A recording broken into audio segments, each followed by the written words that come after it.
saudara-saudari sekalian. Moga-moga kamu semua sihat dan dipenuhi berkat Tuhan. Tuhan Yesus berserta bersama-sama kamu semua.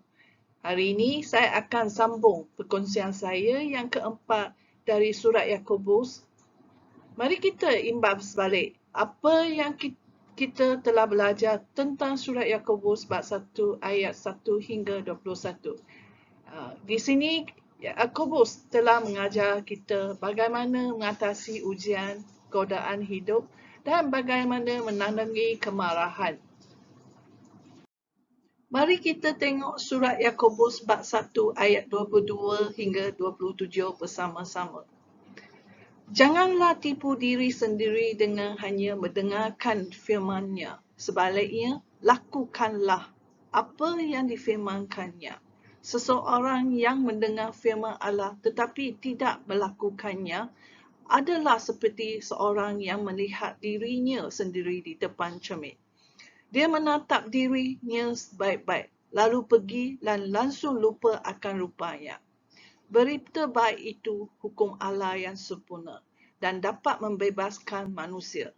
Seseorang yang mendalami hukum itu dan melakukannya akan diberkati Allah dalam segala perkara yang dilakukannya, kerana dia tidak hanya mendengar lalu melupakannya. Adakah sesiapa menganggap dirinya beribadat? Jika dia tidak mengendalikan lidahnya, maka ibadatnya sia-sia dan dia menipukan dirinya sendiri. Menurut Allah Bapa, inilah ibadat yang murni dan sejati. Menolong anak yatim piatu dan balu yang mengalami penderitaan, serta menjaga diri supaya tidak dicemari kejahatan di dunia ini. Dalam ayat 22 hingga 27 ini, Yakobus memberi dua keterangan. Pertama ialah tentang tindak balas atau respon kita terhadap firman Tuhan. Kedua ialah apa yang Tuhan mahukan kita lakukan untuk menjadi seorang yang taat beribadat. Mari kita tengok apakah tindak balas kita terhadap firman Tuhan. Di ayat 22 hingga 25 mengatakan ada dua jenis golongan orang di sini. Seorang pelupa dan seorang yang mengkhianati. Orang yang pelupa di sini adalah orang yang mendengar firman Tuhan tetapi tidak melakukan apa yang didengar dalam firman Tuhan ini. Dia diibaratkan sebagai seorang yang berdiri di hadapan cermin, meneliti dirinya, kemudian pergi dari situ dan terus lupa akan rupanya.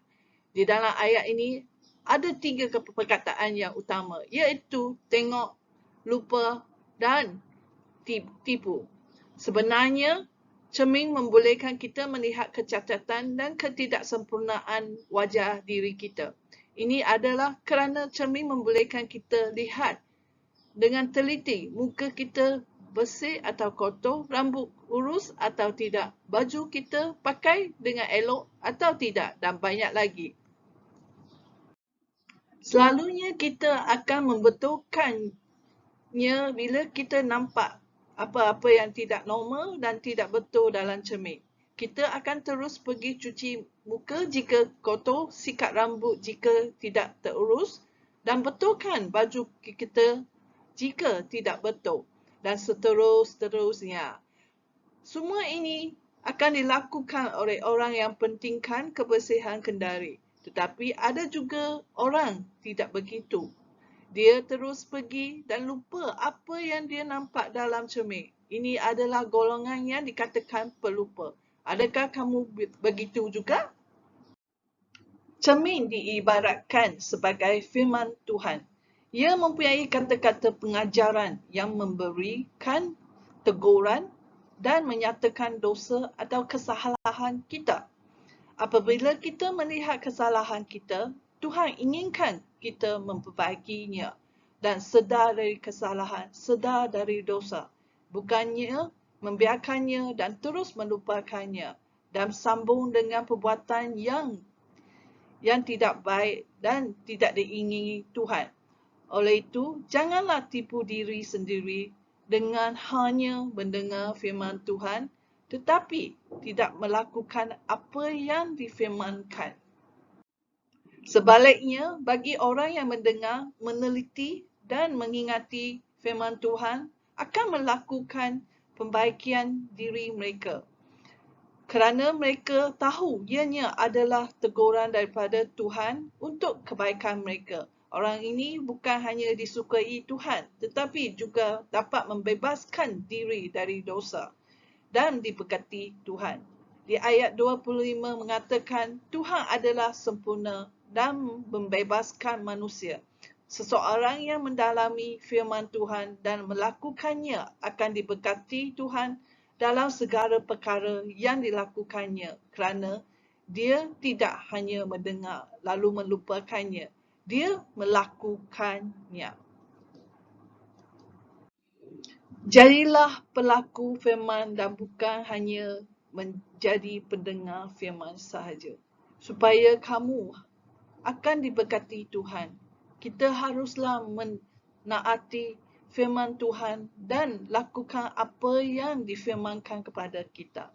Mendengar tanpa taat bukan hanya tidak berguna, tetapi bahkan merugikan, kerana ianya boleh mengakibatkan hukuman yang lebih hebat seperti dinyatakan dalam Lukas bab 12 ayat 47. Mengatakan seorang hamba yang mengetahui kehendak tuannya tetapi tidak bersedia serta tidak melakukannya akan disebab dengan teruk. Oleh itu, lakukanlah apa yang benar dan janganlah tutup mata dan lupa apa yang patut dibetulkan. Janganlah bertolak ansur dan menipukan diri sendiri bagi memilih pilihan yang salah yang membawa dosa, walaupun jalan itu senang dan dapat menyelesaikan masalah pada masa itu. Kadang-kala pilihan yang salah akan membawa pengorbanan yang besar terhadap diri sendiri. Selain itu, janganlah tertarik kepada penipuan orang lain.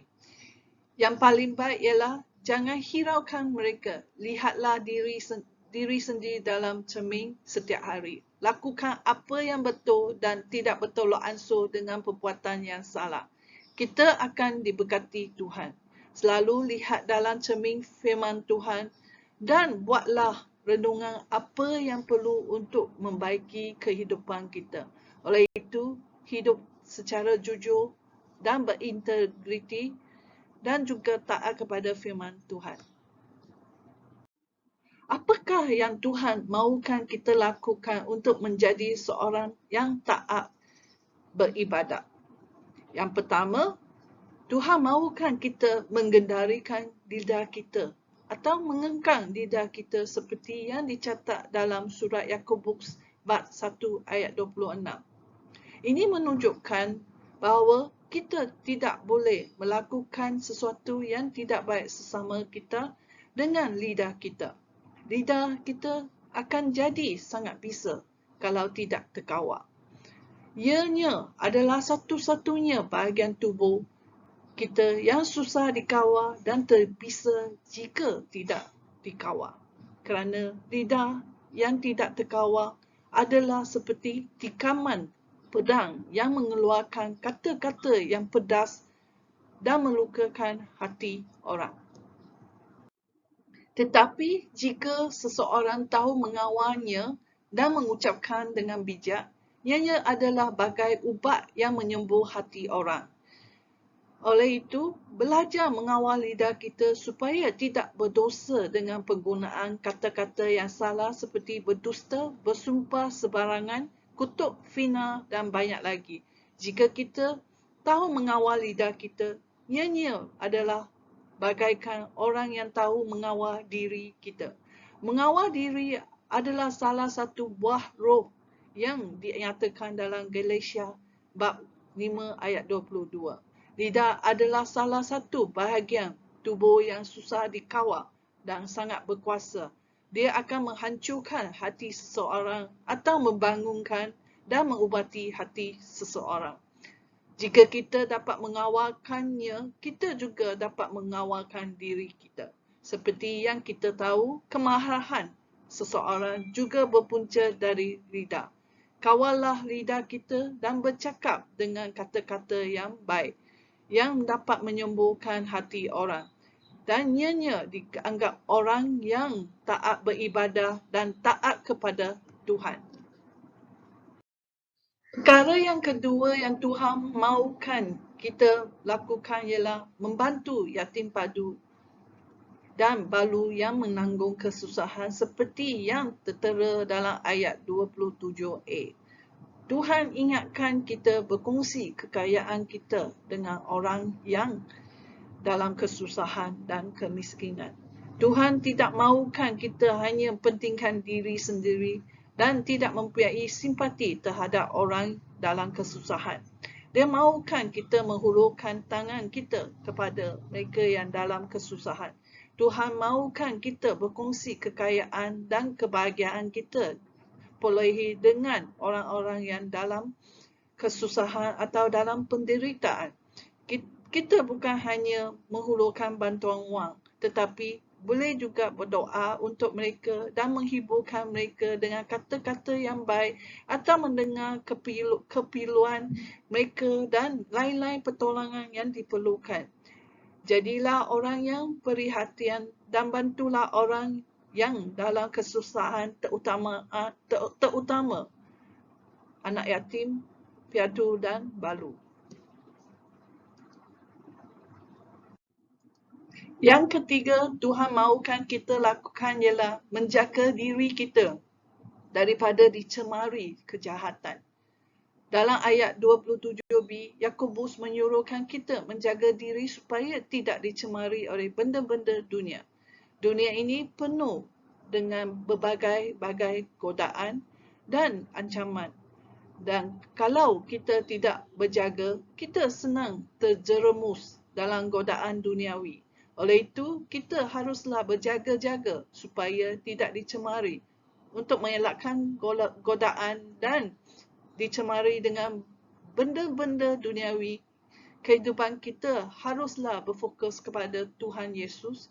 Kita harus letakkan Tuhan Yesus sebagai keutamaan dalam hidup kita. Jauhilah dari berkawan dengan orang-orang yang salah yang boleh mengakibatkan kamu berdosa kepada Tuhan. Tetapi selalu menyucikan diri kita dengan mengingati Yesus dan berserta dengannya. Oleh yang demikian, kita haruslah mendengar firman Tuhan dan taat kepada firman Tuhan. Lakukan apa yang dinyatakan dalam firman, maka kita akan berbahagia dan diberkati Tuhan. Sekiranya kita tidak berbuat demikian, kita akan menanggung keakibatnya. Jadilah pelaku firman dan bukanlah hanya pendengar sahaja. Mari kita berdoa. Bapa di syurga, Kaulah Tuhan yang Maha Kasih dan berkuasa. Kau juga Tuhan yang inginkan kita hidup bahagia dan berserta dengan Kau. Oleh itu, Tuhan Yesus, bantulah kita hidup berfokus kepada Kau. Roh Kudus, bimbinglah kita kepada Tuhan dan ajarilah kita supaya mendengar firman Tuhan dan lakukan seperti yang difirmankan. Bukalah minda dan mata hati kita supaya kita dapat membezakan apa yang baik dan apa yang jahat. Berilah amaran kepada kita jika kita terlangkah ke dalam benda-benda yang tidak baik dan ampunilah kita. Ingatkan kita supaya kita akan selalu taat kepada firman Kau dan lakukan apa yang patut. Lindungilah kita dan berikan kita dan sekeluarga kita mempunyai badan yang sihat dan berkatikan mereka semua. Terima kasih Tuhan. Dalam nama Yesus kita berdoa. Amin. Terima kasih dan jumpa lagi. Bye.